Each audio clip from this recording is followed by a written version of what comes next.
तो आज हम लोग का टॉपिक है, क्या है आज हम लोग का टॉपिक, समतल दर्पण पर लंबवत पड़ने वाली किरण का परावर्तन। क्या है? समतल दर्पण पर लंबवत पड़ने वाली किरण का परावर्तन। चलिए हम लोग पढ़ते हैं। सबसे पहले क्या कर लेंगे, समतल दर्पण लेंगे। तो मान लीजिए क्या है, समतल है, इसको कलाई कर देंगे, पेंट कर देंगे। क्या करना है, पेंट कर दिए, क्या हो जाएगा, समतल दर्पण। क्या हो जाएगा, समतल दर्पण। बोल क्या रहा है कि समतल दर्पण पर लंबवत पड़ने वाली किरण का परावर्तन। समतल और लंबवत मतलब 90 डिग्री का कोण बनाते हुए तो क्या होगा, इस पर क्या होगा, लंबवत किरण पड़ा। क्या होगा, समतल दर्पण पर लंबवत पड़ने वाली किरण कितना का कोण बनाएगा, 90 डिग्री का, मतलब समकोण हो जाएगा। क्या हो जाएगा, ये समकोण हो जाएगा।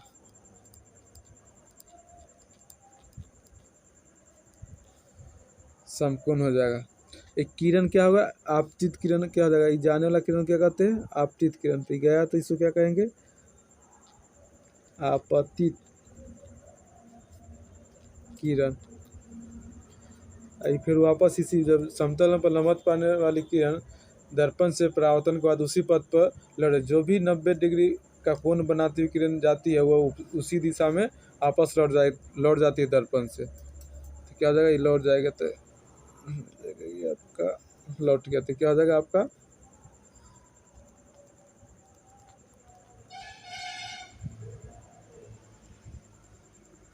परावर्तित किरण। चलिए इसका नाम देते हैं। क्या हो जाएगा, ए बी आपका हो जाएगा समतल दर्पण। इसको क्या मान लेंगे, बिंदु को पी मान लेंगे, इसको एन वो भी मान सकते हैं इसको। तो ये क्या हो जाएगा, पी एन क्या हो जाएगा, अभिलंब हो जाएगा, लंबवत पड़ने वाली किरण है। ठीक है, प्रकाश की किरण क्या हो रहा है, प्रकाश की किरण एन पी क्या हो जाएगा, एन पी समतल दर्पण के ए बी पर क्या है, आपतित हो रही है। अतः क्या हो जाएगा, आपतन कोण आई बराबर क्या हो जाएगा, जो आपतित किरण है तो यहाँ पे कितना डिग्री कोण बना है, कोई कोण नहीं बना रहा है, इसलिए क्या है 0 डिग्री हो जाएगा। तो कितना डिग्री कोण बनाता है, 0 डिग्री का। चलिए इसको लिखते हैं, लंबवत आपतित हो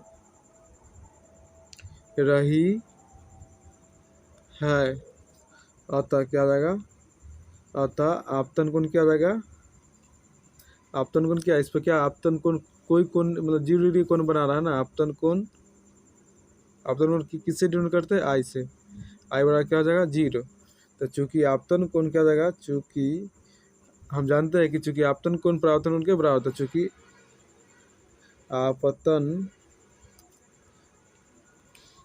आपतन कोण आई बराबर है परावर्तन कोण आर के। तो आई का मान कितना है, 0। तो आर का मान कितना हो जाएगा, 0 हो जाएगा। तो आपतन कोण परावर्तन, तो आपतन कोण का मान 0, तो परावर्तन कोण का मान क्या हो जाएगा, 0। तो इसलिए क्या हो जाएगा, इसलिए परावर्तन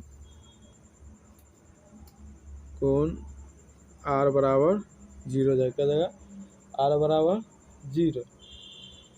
अर्थात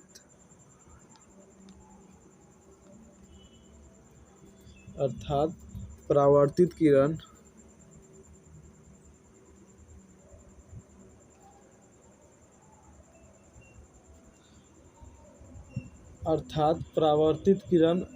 अभिलंब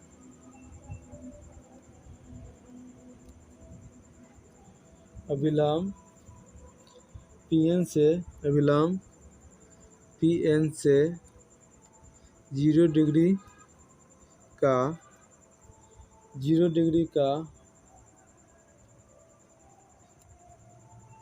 कोण बनाती हुई निकलेगी। क्या होगा, निकलेगी।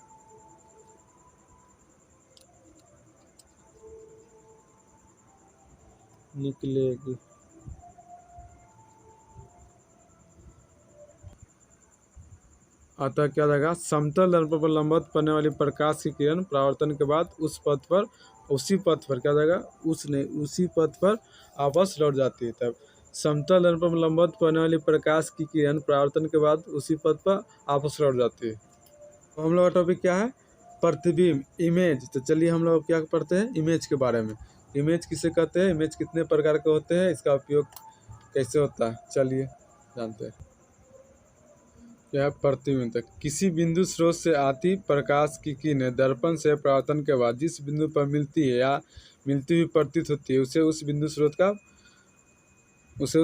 का प्रतिबिंब कहते हैं। तो किसी बिंदु स्रोत से आती प्रकाश की किरणें दर्पण से परावर्तन के बाद जिस बिंदु पर मिलती है या मिलती हुई प्रतीत होती है उसे उस बिंदु स्रोत का प्रतिबिंब कहते हैं। या आती हुई प्रतीत, यहाँ पर क्या होता है? मिलती है ना, इसको बोल सकते हैं आती हुई प्रतीत होती है, इसे क्या कहते हैं? प्रतिबिंब। यहाँ मिलती हुई की जगह पर आती हुई लिख सकते हैं। तो किसी बिंदु स्रोत से आती प्रकाश की किरणें दर्पण से परावर्तन के बाद जिस बिंदु पर मिलती है या आती हुई प्रतीत होती है या मिलती हुई प्रतीत होती है उसे उस बिंदु स्रोत का प्रतिबिंब कहते हैं। तो प्रतिबिंब कितने प्रकार के होते हैं? प्रतिबिंब दो प्रकार के होते हैं। कितने प्रकार के? दो। वास्तविक रियल इमेज, आभासी या काल्पनिक प्रतिबिंब, वर्चुअल इमेज। ये दोनों याद रखिए। प्रतिबिंब कितने प्रकार के? दो प्रकार के होते हैं। पहला है वास्तविक प्रतिबिंब, दूसरा है आभासी या काल्पनिक प्रतिबिंब।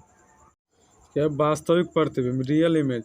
किसी बिंदु स्रोत से आती प्रकाश की किरणें दर्पण से परावर्तन के बाद जिस बिंदु पर वास्तव से मिलती है उसे उस बिंदु स्रोत का वास्तविक प्रतिबिंब क्या कहते हैं? वास्तविक प्रतिबिंब कहते हैं। वास्तविक प्रतिबिंब को पर्दे पर प्राप्त किया जा सकता है। वास्तविक प्रतिबिंब वस्तु की अपेक्षा हमेशा उल्टा होता है। तो वास्तविक प्रतिबिंब किसे कहते हैं? तो किसी बिंदु स्रोत से, कहाँ से आता है किरण? कोई बिंदु स्रोत होगा, जैसे सूर्य क्या है? एक बिंदु स्रोत है। सूर्य से आती तो किसी बिंदु स्रोत से आती प्रकाश की किरणें दर्पण से परावर्तन के बाद जिस बिंदु पर वास्तव से मिलती है उससे उस बिंदु स्रोत का वास्तविक प्रतिबिंब। वास्तविक प्रतिबिंब को पर्दे पर प्राप्त किया जा सकता है। वास्तविक प्रतिबिंब वस्तु की अपेक्षा उल्टा होता है। जस्ट ये है ना, सेम वैसी होगा। किसी बिंदु स्रोत से अब क्या हो जाएगा?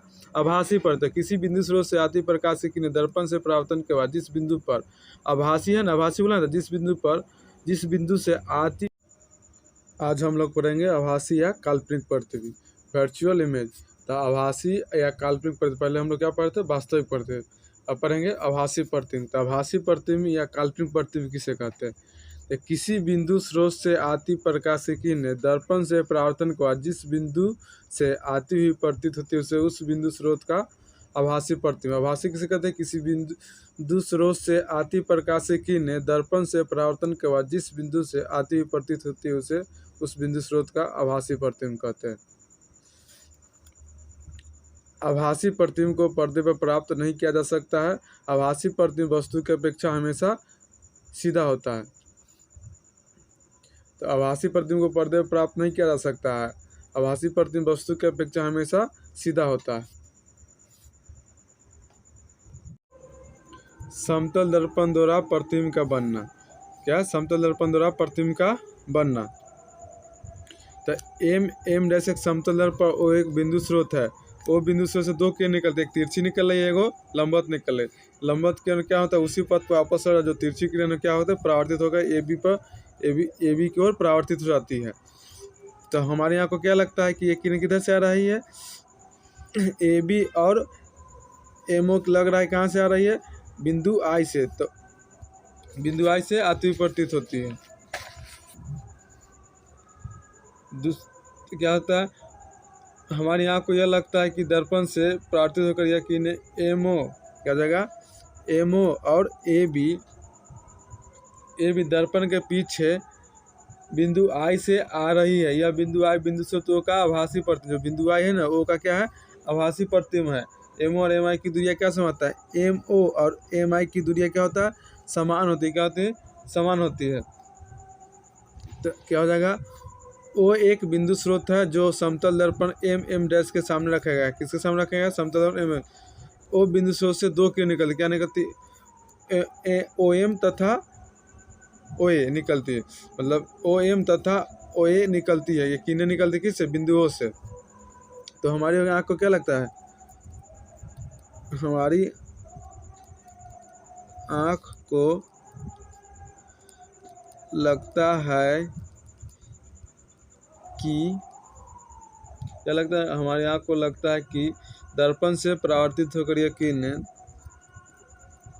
दर्पण से परावर्तित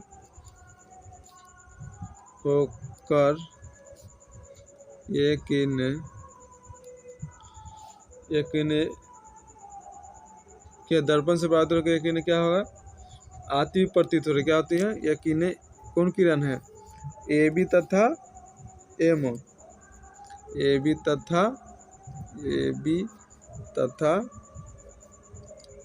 MO, लेकिन AB तथा MO क्या हो रहा है, बिंदु I से आती हुई प्रतीत है। दर्पण के पीछे क्या रहेगा, दर्पण के पीछे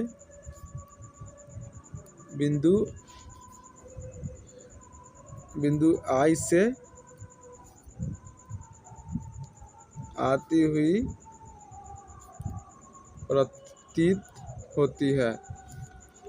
I है ना, जो I है जो आभासी प्रतिबिंब है, किसका, आभासी प्रतिबिंब है बिंदु O का, किसका है, O का।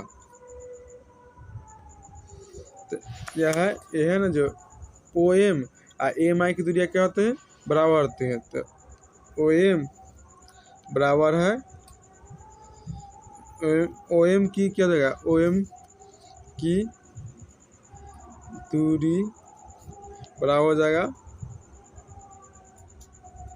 बराबर किसके हो जाएगा, MI के। तो ये क्या है, वस्तु दूरी है, क्या हो जाएगा, वस्तु दूरी क्या है, OM क्या है, वस्तु दूरी है ना, OM वस्तु दूरी बराबर है प्रतिबिंब दूरी।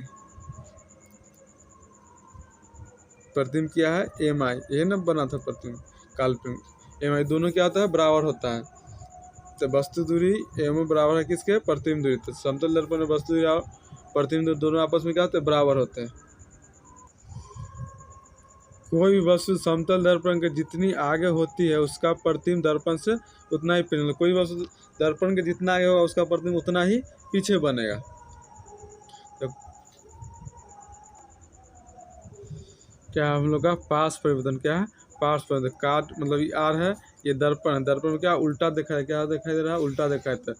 तो पार्श्व परिवर्तन होता है कि जब हम अपने ही प्रतिबिंब को दर्पण में देखते हैं तो पाते हैं कि वह हर तरह से हमारा ही समान है, परंतु ध्यान से देखने पर एक अंतर का पता चलता है कि हम अपना दाहिना हाथ उठाते हैं तो लगता है कि प्रतिबिंब का बायां हाथ उठ रहा है। दूसरे शब्द में वस्तु का दाहिना भाग समतल दर्पण के प्रतिबिंब का बायां भाग तथा वस्तु का बायां भाग प्रतिबिंब का दाहिना भाग दिखाई पड़ता है।